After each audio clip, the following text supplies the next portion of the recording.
PayPal is a service that allows buyers to make purchases without having to pay any additional fees to do so. Generally, the sellers are the ones that pay the small fees in order for them to receive those payments. Now, once you head over to PayPal.com, scroll on down to the bottom of the page here and click on the link for fees, and that'll bring you to the page that explains all the goodies involving the fees. As you can see here, buying, always free. That's easy enough to explain. And for transferring money, it says here, usually free. A good example of this might be if you've got a child in college and you're wanting to send them some money for books or pizza, then you can do that at no cost to you, but there is a fee to them to receive that.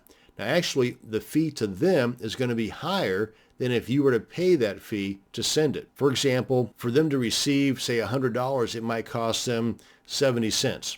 But for you to send that and them not have to pay that 70 cents, it would probably cost you, let's say, 25 cents. Now, I'm probably off on my figures, but just to give you the demonstration, it's going to cost you less to send it than if you pay the fee than for them to pay the receiving fee. Hopefully that makes sense. But here's a breakdown of those fees because they do vary if the person that's receiving that money is outside of the U.S., as explained here, and how are you funding that money that you're sending. Is it through a debit or credit card, or is it through a PayPal or bank account balance? As far as the fees involved in selling something, that's a breakdown right here. Typically, it's 2.9% plus 30 cents per transaction. And I think they have an example in here somewhere that if it's a $100 transaction, it works out to be about 32 cents per $100 sale. As a matter of fact, in the statements that you receive as a seller, they do lump that all together. They don't have a separate column for 2.9% and another column for 30 cents per deal. They've got it all lumped together under one column for fees. So just be aware of that whenever you get your statement. And this is a rough breakdown here of those fees, sales within the United States and international sales. As you can see, for international sales, they're going to be much more, actually 1% more, and the fixed fee is going to be 30 cents if that person that is paying you money from outside of the U.S. is sending that money in U.S. dollars. If they're sending that money in Australian dollars or euros, then it's going to go up because that fee is based on the currency received.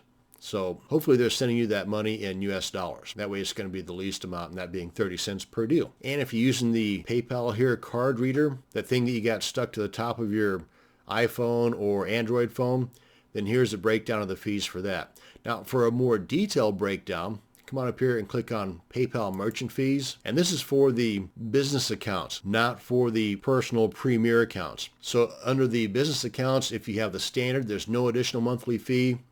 If you have the advanced, then it's an additional $5 a month fee. And if you have the pro, then that's an additional $30 a month fee on top of the per transaction fees, which just like it is for the individual premier account, it's 2.9% plus 30 cents per transaction. Unless you have some volume discounts that you can apply for.